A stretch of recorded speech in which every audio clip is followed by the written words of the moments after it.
दोस्तों, वैसे तो डायरेक्टर, प्रोड्यूसर और राइटर राम गोपाल वर्मा ने हिंदी सिनेमा में अपनी बोहनी साल 1990 में आई क्राइम फिल्म शिवा से की थी। लेकिन उन पर अंडरवर्ल्ड की बेहतरीन फिल्में बनाने का ठप्पा लगा उनकी साल 1998 में आई क्राइम ड्रामा फिल्म सत्या से, जो कि 3 जुलाई के दिन रिलीज हुई थी। सत्या से पहले वे दर्जन भर तमिल और तेलुगु फिल्में बना चुके थे। लेकिन उनकी साल 1995 में आई आमिर खान, जैकी श्रॉफ और उर्मिला की फिल्म रंगीला ने उन्हें हिंदी सिनेमा में स्टार डायरेक्टर की कैटेगरी में लाकर खड़ा कर दिया। नमस्कार दोस्तों, एक बार फिर से स्वागत है आपका आपके अपने चैनल बॉलीवुड अनबॉक्सिंग में। दोस्तों, आज हम बात करने वाले हैं फिल्म सत्या की मेकिंग के बारे में कि कैसे राम गोपाल वर्मा ने नए चेहरों के साथ में एक सुपर डुपर हिट फिल्म बनाई। दोस्तों, सबसे पहले बात करते हैं कि फिल्म का नाम आखिरकार सत्या क्यों रखा गया। दरअसल राम गोपाल वर्मा साल 1983 में आई गोविंद निहलानी की फिल्म अर्ध सत्य से काफ़ी इंस्पायर्ड थे। वे अपनी फिल्म का नाम सत्या रखकर फिल्म अर्ध सत्य को श्रद्धांजलि देना चाहते थे। दूसरा रीज़न यह भी था इसके पीछे कि राम गोपाल वर्मा कॉलेज के दिनों में सत्या नाम की एक लड़की से प्यार करते थे, लेकिन ये बात वे कभी उस लड़की से कह नहीं पाए। इस फिल्म के नाम सत्या से वह ये जताना चाहते थे कि आज भी वे उस लड़की से उतना ही प्यार करते हैं। दोस्तों, राम गोपाल वर्मा इस फिल्म का स्क्रीन प्ले लिखने के लिए विजय तेंदुलकर को चाहते थे, जिन्होंने फिल्म अर्ध सत्य लिखी थी। लेकिन विजय तेंदुलकर उस समय फिल्म के डायलॉग और स्क्रीन प्ले लिखने में सक्षम नहीं थे। वे माइस्थेनिया ग्रेविस नामक बीमारी से पीड़ित थे। अभिनेत्री और सोशल एक्टिविस्ट स्वर्गीय प्रिया तेंदुलकर इन्हीं विजय तेंदुलकर की बेटी थी। जब विजय तेंदुलकर से बात नहीं बन पाई, तब राम गोपाल वर्मा ने पहले केवल टीवी सीरियल लिखने वाले अनुराग कश्यप को इस फिल्म को लिखने का जिम्मा दिया। अनुराग उस समय इंडस्ट्री में नए नए थे, तो अनुराग कश्यप ने कैरेक्टर आर्टिस्ट सौरभ शुक्ला को इस फिल्म में को राइटर के रूप में लेने की बात कही। हालांकि सौरभ शुक्ला को फिल्में लिखने की बजाय एक्टिंग में ज़्यादा दिलचस्पी थी, लेकिन उनके द्वारा अभिनीत साल 1996 में आई फिल्म इस रात की सुबह नहीं के डायलॉग लिखने में सौरभ ने डायरेक्टर सुधीर मिश्रा की काफ़ी हेल्प की थी। जब सौरभ शुक्ला से कांटेक्ट किया गया तो उन्होंने फिल्म की राइटिंग टीम का हिस्सा बनने से इनकार कर दिया। तभी राम गोपाल वर्मा ने उन्हें फिल्म में कल्लू मामा की भूमिका ऑफर कर दी। सौरभ शुक्ला अब इस ऑफर को खोना नहीं चाहते थे। अंत में जाकर उन्होंने फिल्म में कल्लू मामा का यादगार रोल प्ले किया और फिल्म को लिखने में अनुराग कश्यप की हेल्प भी की। दोस्तों, इस फिल्म सत्या के मुख्य और सहायक कलाकार थे जेडी चक्रवर्ती, मनोज वाजपेयी, उर्मिला मातोंडकर, परेश रावल, सौरभ शुक्ला, गोविंद नामदेव, मकरंद देशपांडे, शेफाली शाह, राजू मवानी, आदित्य श्रीवास्तव, नीरज वोरा, राजेश जोशी, स्नेहिल डाबी, जीवा और संजय मिश्रा। दोस्तों, इस फिल्म सत्या में मनोज वाजपेयी की भी एंट्री की एक अलग ही कहानी है। दरअसल मनोज वाजपेयी तब एक स्ट्रगलर थे जब राम गोपाल वर्मा फिल्म दौड़ बना रहे थे। मनोज वाजपेयी ने फिल्म दौड़ के स्टोरी राइटर से सुना कि राम गोपाल वर्मा को फिल्म दौड़ के लिए एक साइड विलेन के रोल के लिए एक एक्टर की तलाश है। हालांकि उस भूमिका के लिए इरफान खान और विनीत कुमार भी लाइन में लगे हुए थे। मनोज वाजपेयी राम गोपाल वर्मा के ऑफिस में जाकर उनसे मिले और उनसे उस रोल के लिए रिक्वेस्ट की। तो राम गोपाल वर्मा ने उनसे पूछा कि उन्होंने कौन कौन सी फिल्में की है। तब मनोज वाजपेयी ने उन्हें बताया कि उन्होंने बैंडिट क्वीन में एक्टिंग की है। राम गोपाल वर्मा को मनोज वाजपेयी की बात पर यकीन नहीं हुआ। वर्मा ने मनोज से कहा कि उन्होंने बैंडिट क्वीन 2 बार देखी है, लेकिन वे क्लिक नहीं कर पा रहे हैं कि उनका रोल फिल्म में क्या था। तब मनोज वाजपेयी ने उन्हें बताया कि उन्होंने बैंडिट क्वीन में मान सिंह की साइलेंट भूमिका निभाई है। यह सुनकर राम गोपाल वर्मा कंप्लीटली शॉक हो गए। उन्होंने मनोज वाजपेयी से कहा कि उन्हें यकीन नहीं हो रहा कि ये वही एक्टर है, क्योंकि फिल्म बैंडिट क्वीन में मनोज का लुक दाढ़ी वाला रखा गया था और वे फिल्म में ज़्यादा उम्र वाले भी लग रहे थे। राम गोपाल वर्मा ने उन्हें कहा कि वे उन्हें पिछले 3 साल से ढूंढ रहे हैं। उन्हें बैंडिट क्वीन में मनोज के द्वारा किया गया रोल काफ़ी पसंद आया था, लेकिन कोई भी उन्हें मनोज वाजपेयी के बारे में किसी भी तरह की जानकारी नहीं दे पा रहा था कि वे कहाँ रहते हैं और उनका फ़ोन नंबर क्या है। वर्मा ने मनोज वाजपेयी को फिल्म दौड़ में रोल न करने को कहा और उन्होंने ये भी आश्वासन दिया कि उनकी अगली फिल्म सत्या में उन्हें वे लीड रोल में लेंगे। लेकिन मनोज वाजपेयी ने वर्मा से कहा कि वे भले ही फिल्म दौड़ में उन्हें छोटी सी कोई भी भूमिका दे दे, क्योंकि उन्हें पैसों की सख्त ज़रूरत है। आखिरकार फिल्म दौड़ में मनोज वाजपेयी ने परेश रावल के गुंडे पुष्कर की एक छोटी सी भूमिका निभाई थी। दोस्तों, राम गोपाल वर्मा मनोज वाजपेयी को टाइटल रोल यानी कि सत्या का रोल ही देना चाहते थे, लेकिन फिर बाद में उन्हें लगा कि फिल्म में भीखू मात्रे का किरदार ज़्यादा दमदार है और मनोज वाजपेयी की हिंदी भाषा पर पकड़ भी अच्छी है, क्योंकि दूसरे रोल के लिए वे जेडी चक्रवर्ती को फाइनल कर चुके थे, जो कि एक साउथ इंडियन कलाकार थे और उनकी हिंदी पर पकड़ बहुत कमज़ोर थी। अभिनेता जेडी चक्रवर्ती भी इससे पहले फिल्म शिवा में राम गोपाल वर्मा के साथ काम कर चुके थे। दोस्तों, इस फिल्म से मनोज वाजपेयी और जेडी चक्रवर्ती दोनों ही रातों रात फेमस हो गए थे और दोनों की फ्रेंडशिप थीम को फिल्म में राम गोपाल वर्मा ने once upon a time in America से कॉपी किया था। दोस्तों, जब सौरभ शुक्ला और अनुराग कश्यप मनोज वाजपेयी के कैरेक्टर के नाम पर डिस्कस कर रहे थे, तभी वहां पर कॉफ़ी देने के लिए उनका ऑफिस बॉय भीकू आया। बस तब दोनों ने उस भीकू को देखा और इस कैरेक्टर का नाम भीकू मात्रे फिल्म में रख दिया। और मनोज वाजपेयी ने उस कैरेक्टर को अपने होम टाउन के एक व्यक्ति पर आधारित करके एक्ट भी किया। वह व्यक्ति जितेंद्र का बहुत बड़ा फैन था, रंगीन कलर के प्रिंट वाले शर्ट पहना करता था और बहुत ही शॉर्ट टेम्पर्ड था। मनोज वाजपेयी ने उस व्यक्ति को वर्मा के प्रोडक्शन हाउस से 25,000 रुपये दिलवाकर अपनी ड्रेसेस भी उसी के हिसाब से तैयार करवाई थी। दोस्तों, मनोज वाजपेयी हालांकि मराठी बोलने में अच्छे नहीं थे, जबकि उनका कैरेक्टर भीकू मात्रे मराठी कैरेक्टर था। उन्होंने इस रोल को निभाने के लिए शूटिंग शुरू होने के 3 महीने पहले से ही काम चालू कर दिया था। उन्होंने इस रोल के लिए अपने बाल बढ़ाए और साथ साथ दाढ़ी भी बढ़ाई। मराठी लैंग्वेज पर पकड़ के लिए अपने घर पर खाना बनाने वाली मराठी महिला से मराठी लैंग्वेज की बारीकियां भी सीखी। दोस्तों, इस फिल्म में सौरभ शुक्ला ने एक निडर गैंगस्टर कल्लू मामा का किरदार निभाया था। उनका यह कैरेक्टर राम गोपाल वर्मा ने अंडरवर्ल्ड से जुड़े बोरीवली के एक बार मालिक को देखकर डेवलप किया था और इसी एक्सपीरियंस से उन्होंने कल्लू मामा और एक बिल्डर के बीच बातचीत वाला सीन भी क्रिएट किया था। दोस्तों, इस फिल्म सत्या से सुशांत सिंह ने बॉलीवुड में डेब्यू किया था। उन्होंने इस फिल्म में पकिया की भूमिका निभाई थी। इस फिल्म के बाद सुशांत सिंह ने राम गोपाल वर्मा की कई फिल्मों में काम किया। दोस्तों, अब बात करते हैं फिल्म के कुछ उन सीन्स की जिसके चलते यह एक माइलस्टोन अंडरवर्ल्ड फिल्म बन गई।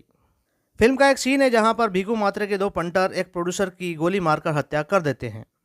यह सीन उनके दिमाग में तब आया जब राम गोपाल वर्मा निर्माता जामू सुगंध के ऑफिस में शूट कर रहे थे। तभी उन्हें खबर मिली कि निर्माता गुलशन कुमार की गोली मारकर हत्या अंडरवर्ल्ड ने करवा दी है। जामू सुगंध ने वर्मा को बताया कि गुलशन कुमार ने उन्हें सुबह 7 बजे फ़ोन करके बताया था कि वे 8 बजे एक सिंगर से मिलेंगे। उसके बाद 8:30 बजे वे एक दोस्त से मिलने जाएंगे और उसके बाद वे मंदिर जाएंगे और उसके बाद वे जामू सुगंध से मिलेंगे। गुलशन कुमार के इस टाइमिंग शेड्यूल को देखकर वर्मा ने यह विचार किया कि जब गुलशन कुमार 7 बजे उठ गए थे तो क्या समय रहा होगा जब हत्यारे उठकर उनके पीछे लग गए होंगे और हत्यारों ने हत्या से पहले किस कदर रेकी की होगी। बस यही सब उन्होंने फिल्म सत्या में भी डाल दिया। फिल्म का एक सीन है जहां सत्या फिल्म बॉर्डर देखने हीरोइन उर्मिला के साथ थिएटर में जाता है और एक टिप मिलने पर पुलिस उसे गिरफ्तार करने वहां पर पहुंच जाती है। सत्या बचने के लिए थिएटर में गोली चला देता है जिससे भगदड़ मच जाती है और कई लोगों की जान चली जाती है। यह सीन 13 जून 1997 को दिल्ली में उपहार सिनेमा की त्रासदी से इंस्पायर्ड था, जब फिल्म बॉर्डर के शो के दौरान आग लग गई थी और भगदड़ में कई लोगों की जानें चली गई थी। और दोस्तों, यह सीन राम गोपाल वर्मा ने मुंबई के विले पार्ले के बाहर सिनेमा में शूट किया था। दोस्तों, यह दूसरी फिल्म थी जिसमें कोई सीन राम गोपाल वर्मा ने इस थिएटर में शूट किया था। इससे पहले भी वे फिल्म रंगीला में आमिर खान को इसी थिएटर के बाहर टिकट ब्लैक करते हुए दिखा चुके थे। फिल्म सत्या का एक फेमस डायलॉग है, मुंबई का किंग कौन, भीकू मात्रे। इस सीन में मनोज वाजपेयी को ऊंची जगह पर खड़े होकर यह डायलॉग बोलना था, लेकिन तेज हवाओं के कारण मनोज वाजपेयी चट्टान पर खड़े नहीं हो पा रहे थे। मनोज को वहां रस्सियों से बांधकर वह डायलॉग बुलवाए गए, लेकिन मनोज वाजपेयी ऊंचाई और तेज हवाओं के कारण बार बार डायलॉग भूल जाया करते थे। तब राम गोपाल वर्मा ने उनसे कहा कि डायलॉग के बजाय उनके दिमाग में जो आए वे वह बोल सकते हैं। मनोज वाजपेयी तब केवल यही चिल्ला रहे थे कि मुझे यहाँ से नीचे उतारो। और मुंबई का किंग कौन वाला डायलॉग बाद में एडिट किया गया डबिंग के समय। दोस्तों, फिल्म में यह दिखाया गया है कि अभिनेता जेडी चक्रवर्ती उर्मिला के बगल में रहते हैं, लेकिन उर्मिला ये नहीं जानती कि वो एक गैंगस्टर है। यह कंसेप्ट भी राम गोपाल वर्मा के एक एक्सपीरियंस से इंस्पायर्ड था। दरअसल राम गोपाल वर्मा के एक दोस्त के बगल में एक पड़ोसी रहा करता था। वे दोनों अक्सर एक दूसरे को विश किया करते थे, लेकिन एक दिन उनके दोस्त को उसकी पत्नी ने बताया कि पड़ोसी को पुलिस गिरफ्तार करके ले गई है क्योंकि वह एक मर्डर के आरोप में फरार था। दोस्तों, फिल्म का गाना गोली मार भेजे में को शूट करने के लिए प्लान यह था कि इसे केवल बैकग्राउंड में चलते गाने मेरा पिया घर आया और राम जी पर शूट किया जाएगा। यह केवल शराब पीते हुए एक पार्टी सीक्वेंस रखा जाना था, लेकिन बाद में इस सिचुएशन पर गाना लिखा गया और उसी पर शूट भी किया गया। दोस्तों, फिल्म का एक सीन है जिसमें मनोज वाजपेयी का कैरेक्टर भीकू मात्रे चंदर की लाश को गाली देता है। दरअसल यह सीन अभिनेत्री मंदाकिनी के सेक्रेटरी अजीत देवानी के द्वारा शेयर किए गए एक इंसिडेंट से इंस्पायर्ड था। उन्होंने मंदाकिनी और दाऊद इब्राहिम की नज़दीकी के समय कई गैंगस्टर से बात की थी। एक बार उन्होंने एक गैंगस्टर को अपने छोटे भाई की लाश को गाली देते हुए देखा था, क्योंकि उस गैंगस्टर के भाई ने गैंगस्टर की बात नहीं मानी थी। दोस्तों, फिल्म की हीरोइन के लिए पहली चॉइस थी महिमा चौधरी, लेकिन बाद में राम गोपाल वर्मा ने अपनी रेगुलर हीरोइन उर्मिला मातोंडकर को ही कास्ट कर दिया।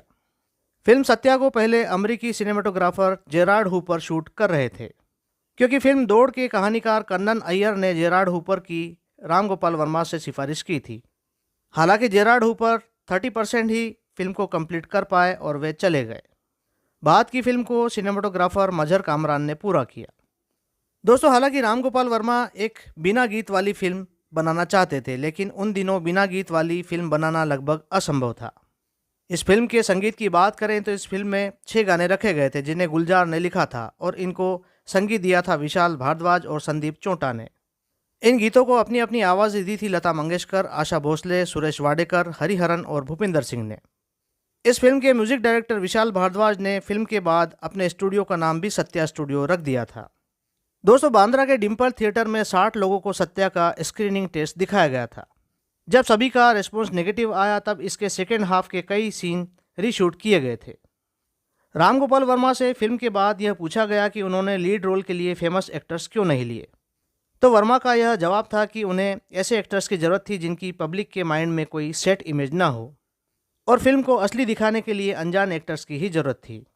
दोस्तों, फिल्म सत्या का बजट था 2 करोड़ रुपए और इसके अगेंस्ट फिल्म ने 15 करोड़ रुपए का बिजनेस उस साल किया था और फिल्म हिट रही थी।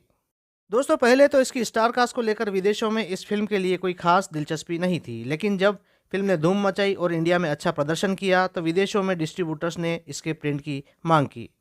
इंटरनेशनल फिल्म फेस्टिवल में स्क्रीनिंग के लिए सत्या को इंग्लिश में डब किया गया था, जिसमें से एक कैरेक्टर के लिए विवेक ओबराय ने अपनी आवाज़ दी थी। दोस्तों, ब्रिटिश डायरेक्टर डैनी बॉयल ने अपनी famous film slum dog millionaire को फिल्माने से पहले मुंबई के असली रंग को समझने के लिए फिल्म सत्या और फिल्म कंपनी देखी थी। इस चीज़ को उन्होंने एक टीवी इंटरव्यू में एक्सेप्ट भी किया और दोनों ही फिल्में राम गोपाल वर्मा की थी। फिल्म सत्या और कंपनी के बाद में राम गोपाल वर्मा ने अंडरवर्ल्ड के सब्जेक्ट पर 2 और फिल्में बनाई। ये फिल्में थी 2005 में आई फिल्म डी और 2013 में आई फिल्म सत्या 2, लेकिन ये फिल्में कुछ कमाल नहीं दिखा पाई थी। दोस्तों, फिल्म सत्या को देखने के बाद शाहरुख खान ने जेडी चक्रवर्ती से कहा कि अगर आप इस फिल्म सत्या को बर्बाद करना चाहते हैं तो आपको केवल एक छोटा सा काम करना पड़ेगा, आपको इसमें खुद को मेरे साथ बदलना पड़ेगा। दोस्तों, इस फिल्म सत्या और इसके 1 साल बाद आई फिल्म सरफरोश में 3 कैरेक्टर सेम थे और वे कैरेक्टर थे गोविंद नामदेव, मकरंद देशपांडे और राजेश जोशी। फिल्म सत्या के 15 साल बाद मनोज वाजपेयी और जेडी चक्रवर्ती फिर से एक साथ आए साल 2013 में तेलुगु फिल्म समर में। इस एक्शन थ्रिलर फिल्म के हीरो थे विशाल और जेडी चक्रवर्ती और मनोज वाजपेयी ने फिल्म में विलन की भूमिका निभाई थी। दोस्तों, फिल्म सत्या ने 6 फिल्म फेयर अवार्ड और 1 नेशनल अवार्ड जीता था। दोस्तों, गैंगस्टर टाइप की ही फिल्में बनाने वाले डायरेक्टर संजय गुप्ता से मीडिया में पूछा गया कि वे स्लम्स में सत्या जैसी गैंगस्टर फिल्म क्यों नहीं बना सके। तब उन्होंने संजय दत्त की BMW कार की ओर इशारा करते हुए कहा कि एक बार जब ये कार स्लम्स में आएगी तो सभी को पता चल जाएगा कि एक स्टार आ गया है, जिससे इन बस्तियों में शूटिंग करना असंभव हो जाएगा। दोस्तों, साल 1984 में अभिनेता दिलीप कुमार ने सत्या नाम की फिल्म बनाने की योजना बनाई थी, जिसकी कहानी वे खुद लिखने वाले थे और फिल्म का डायरेक्शन और प्रोडक्शन भी वे खुद ही करने वाले थे। फिल्म में दिलीप कुमार, सायरा बानो, तारिक शाह अभिनय करने वाले थे, लेकिन ये फिल्म टलती रही और आखिरकार बंद हो गई। दोस्तों, आज के वीडियो में बस इतना ही। वीडियो में दी गई जानकारी अच्छी लगी हो तो वीडियो को लाइक करें और साथ साथ हमारे चैनल बॉलीवुड अनबॉक्सिंग को सब्सक्राइब जरूर करें। धन्यवाद।